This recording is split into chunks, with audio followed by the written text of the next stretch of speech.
এই প্রথম বাংলাদেশে 90% থানায় অ্যাটাক হয়েছে, তাই না? এবং এই পুলিশের উপরে মুক্তিযুদ্ধের পরে এরকম অ্যাটাক হয়নি, 90-এর পরে এরকম অ্যাটাক হয়নি, অন্য কোনো সময় কোনো গণ আন্দোলনের পরে। থানা অ্যাটাকটা কি শুধুই দুষ্কৃতিকারীরা করেছে? না, সাধারণ জনগণের ক্ষোভ ছিল, এই ব্যাপারে নিঃসন্দেহ থাকতে পারেন আপনি। বাট সাধারণ জনগণের সাথে একটু আগে আমরা আলোচনা করছিলাম না, এই যে চাঁদাবাজ, দখলদার, এইসবের মধ্যে তো দুষ্কৃতিকারীরা থাকে। তারা একটা আবরণ নেয়, মুখোশ পরে, তারা কোনো নেতার প্রশ্রয়ে চলে যায়। এই সাধারণ জনগণ যখন বিক্ষুব্ধ, থানা ঘেরাও করছে, তখন তাদের মধ্যে দুষ্কৃতিকারীরা ছিল একদম। আমি ডেফিনেটলি এটা আপনাকে বলতে পারি। তারা ওখানে ওই যে আগুনে পড়লে যে আলু পোড়া খাইতে হবে, তারা চেয়েছে যে তাদের অস্ত্রগুলো দরকার, তারা চেয়েছে যে ডকুমেন্টগুলো আপনি জ্বালিয়ে দেন, তাহলে তাদের বিরুদ্ধে মামলা মোকদ্দমা করা যাবে না। সো এরকম অনেক লোক থাকতে পারে যারা এটা করেছে। প্রশাসনিক শিথিলতা, আমরা সচিবালয়ে কিন্তু প্রথম দিন থেকে একটা প্রশাসনিক শিথিলতা দেখেছি। সচিবালয়ের গেটে পুলিশ পাহারা ছিল না, দু একজন সেনাবাহিনীর লোকজন ছিল। সচিবালয়ে যখন তখন যে কেউ ঢুকে পড়ছিল। আপনার মনে আছে যে ছাত্ররা ঢুকে পড়লো এবং তারা বসে থাকলো এবং তারা এই পরীক্ষা বাতিল করিয়ে তারপর সচিবালয় থেকে বের হলো। তারও আগে সচিবালয়ে আমাদের যারা গণকর্মচারী আছেন তারা অনেক বিক্ষোভ করেছেন। তাদের অনেক ক্ষোভ, দুঃখ, বেদনা থাকতে পারে, কিন্তু তারা এমনভাবে সচিবালয়ের মধ্যে বিক্ষোভ করলেন এবং এমনভাবে একটা চাপ সৃষ্টি করলেন যার কারণে অনেকগুলো অর্ডারও ইস্যু করতে হয়েছে।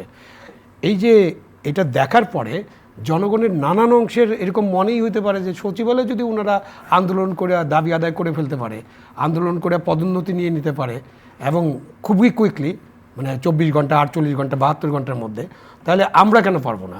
সেটা কিন্তু সংক্রমিত হয়েছে। এটা আমাদের গণকর্মচারীরা যারা সচিবালয়ে কাজ করছেন, খুবই সেন্সিটিভ জায়গা সচিবালয় এবং centre of the government, heart of the government. এখানে আপনি এইসব প্রতিদিন করতে পারেন না। যে এখন আপনি একটা জিনিস ইনফরমেশন দিলেন যে আজকে মিছিল হয়েছে, ডিসি হওয়ার জন্য মিছিল, এইটা বাংলাদেশের ইতিহাসে প্রথম। বাংলাদেশের ইতিহাসে 54 বছরের ইতিহাসে কেউ ডিসি হওয়ার জন্য মিছিল করে না। ডিসির একটা ফিট লিস্ট তৈরি হয় এবং অন্তর্বর্তীকালীন সরকার একটা ফিট লিস্ট তৈরি করছে, এটার উপর আমাদেরকে আস্থা রাখতে হবে।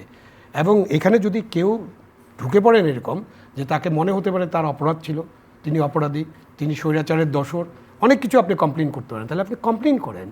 কিন্তু আপনি সচিবালয়ে মিছিল করে আমি ডিসি হতে পারলাম না, এটা কেউ বলতে পারে?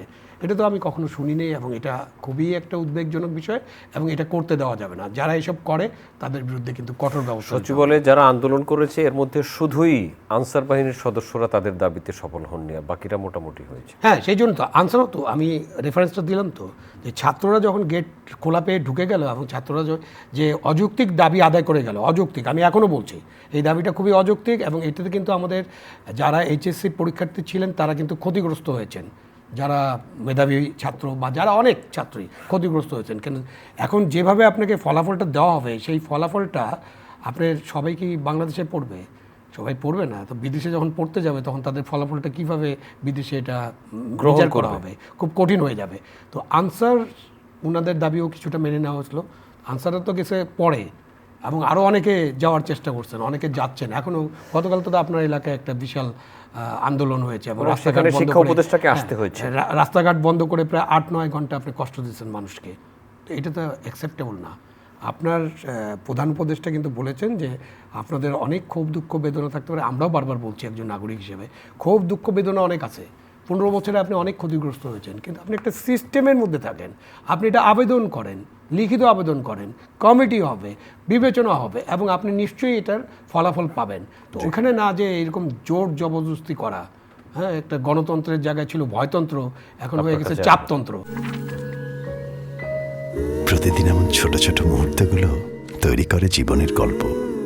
Hatil, live and relieve.